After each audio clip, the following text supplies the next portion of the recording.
तो क्वेश्चन है what is rate law expression and rate determining step. तो ये दोनों चीज़ को हमें एक्सप्लेन करना है, rate law expression and rate determining step. तो पहले रेट लो एक्सप्रेशन को देखते हैं। तो रेट लो एक्सप्रेशन की डेफिनेशन क्या होती है? A rate law expression shows that how the rate of chemical reaction depends on reactant concentration. जो रेट लो एक्सप्रेशन होता है वो क्या शो करता है? वो शो करता है कि how the rate of chemical reaction, जो केमिकल रिएक्शन का रेट है वो डिपेंड करता है रिएक्टेंट कंसंट्रेशन पे। ठीक है, अब ये इसका फॉर्मूला है रेट इक्वल्स टू के है यहाँ पे रेट कांस्टेंट, और ए एंड बी रिप्रेजेंट कर रहे हैं concentrations of reactants. A and B reactants है और एक्स एंड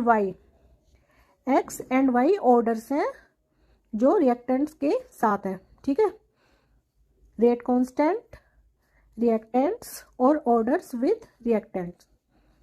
चलिए इसे एग्जांपल से समझते हैं। तो आइए फर्स्ट एग्जांपल से समझते हैं रेट लो एक्सप्रेशन। 2a की पावर x प्लस 3b की power y।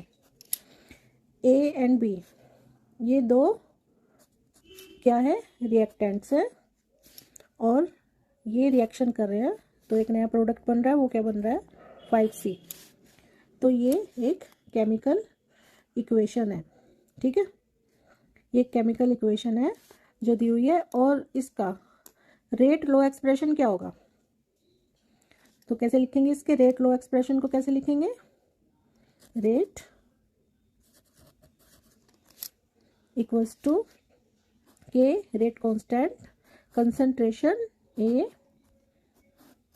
Power x concentration B की पावर वाई। ठीक है, ये ऑर्डर्स हो गए ना रिएक्टेंट्स के साथ। तो इसका रेट लो एक्सप्रेशन ये हो गया। ठीक है, अब हम सेकंड एग्जांपल समझते हैं। अब देखिए नेक्स्ट एग्जांपल है, इसमें क्या दिया हुआ है? CH4 मीथेन दी हुई है प्लस 2O2 ऑक्सीजन के 2 मॉलिक्यूल्स दिए हुए हैं और इन दोनों का रिएक्शन करके क्या बन रहा है? CO2 कार्बन डाइऑक्साइड दी हुई है plus 2H2O di hydrogen monoxide. ठीक है, तो ये दो रिएक्टेंट हैं इसमें जो दिए हुए हैं CH4 और 2O2 और इनका रिएक्शन करके ये प्रोडक्ट बन रहा है। तो ये क्या कह रहे हैं? Right the corresponding rate law expression if first reactant is fourth order and second reactant is third order. तो वो कह रहे हैं इसमें कि कोरेस्पोंडिंग रेट एक्सप्रेशन लिखो अगर first reactant is fourth order. जो फर्स्ट रिएक्टेंट है उस पर फोर्थ ऑर्डर है। ठीक है, फोर्थ ऑर्डर। और जो सेकंड रिएक्टेंट है क्या हमारा O2, इस पर क्या ऑर्डर लिखा है उन्होंने? Third order. ठीक है, तो हमारे रिएक्टेंट्स क्या हो गए?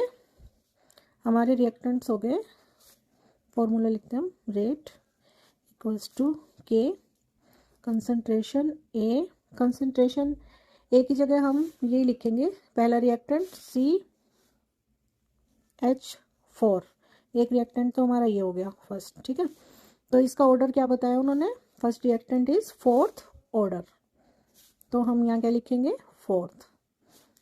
ठीक है, सेकंड कंसंट्रेशन बी की जगह क्या आएगा? O2। सेकंड रिएक्टेंट हमारा क्या है? O2।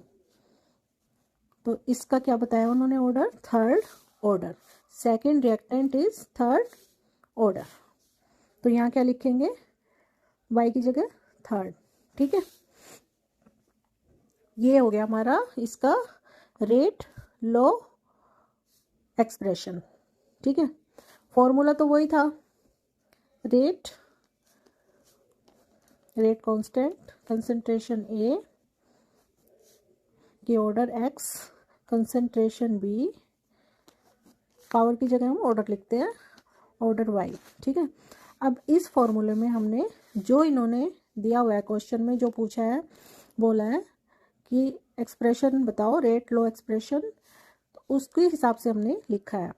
जो जो इन्होंने बोला है, फर्स्ट रिएक्टेंट CH4 हो गया और सेकंड O2 हो गया, और first reactant is fourth order, जो इन्होंने बोला है क्वेश्चन में वो हमने लिखा है।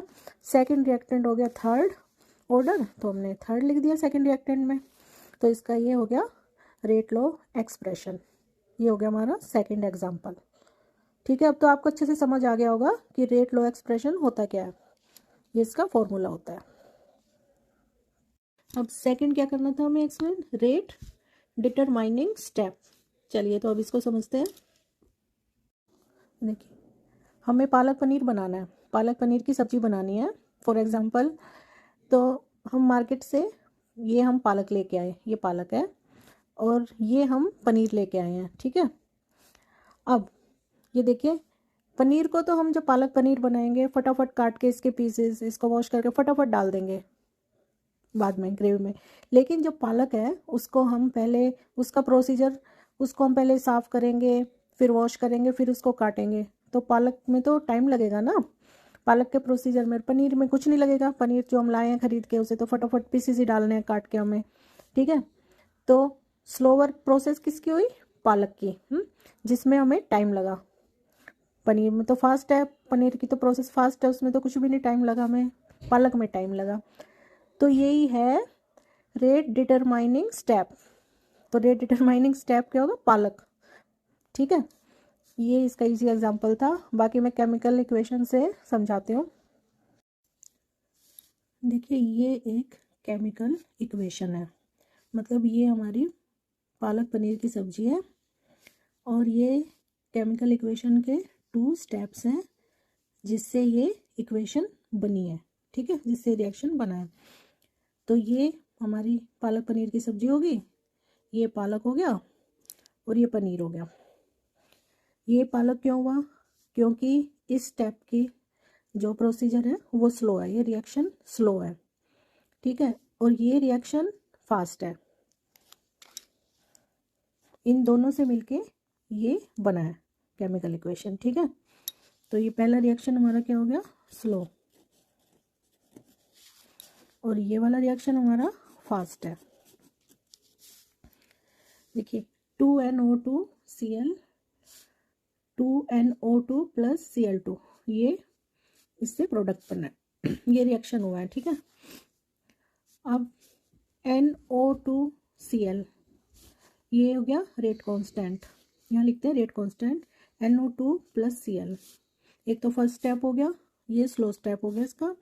NO2 ये है नाइट्रोजन ऑक्साइड, नाइट्रोजन डाइऑक्साइड, और ये क्लोरीन NO2Cl प्लस Cl, और ये rate constant 2NO2 plus Cl2। ये फास्ट प्रोसीजर होगी, ये फास्ट रिएक्शन हो गया, ठीक है। अब अगर हमें इन दोनों से ये बनाना है, तो देखिए हमें क्या करना पड़ेगा। यहाँ NO2Cl है, NO2Cl है, तो यहाँ क्या हो जाएगा 2NO2Cl आ गया, ठीक है। और इधर अब ये Cl है, यहाँ पे कुछ नहीं है, इधर भी Cl है। अगर हम इस Cl को इस Cl से कैंसिल कर दें तो इधर क्या आ गया, एक इधर NO2 है, एक इधर NO2 है इसमें दूसरे स्टेप में, तो यहाँ क्या होगी, ये 2 होगी ना, 2NO2 आगे सेम, प्लस क्या बचा Cl2, ठीक है। बन गई इक्वेशन सेम। तो ये क्या हो गया, जो स्लो वाला स्टेप है ये हो गया हमारा रेट डिटरमाइनिंग स्टेप, जिससे ये जो इस पूरी रिएक्शन को, पूरी केमिकल इक्वेशन को होल्ड करता है, कंट्रोल करता है। अब देखिए, बिना पालक के पालक पनीर तो बन नहीं सकता, चाहे पनीर की प्रोसीजर कितनी ही फास्ट हो, सेकंड स्टेप कितना ही फास्ट है इस इक्वेशन का, पर इस फर्स्ट स्टेप को स्लो वाले को लेके ही चलना पड़ेगा, तभी तो पूरी सब्जी बनेगी ना, पालक पनीर तो तभी बनेगा। तो बस वही बात है, स्लो स्टेप जो होता है वो पूरी इक्वेशन को, पूरे रिएक्शन को कंट्रोल करता है। इसे ही कहते हैं रेट डिटरमिनिंग स्टेप।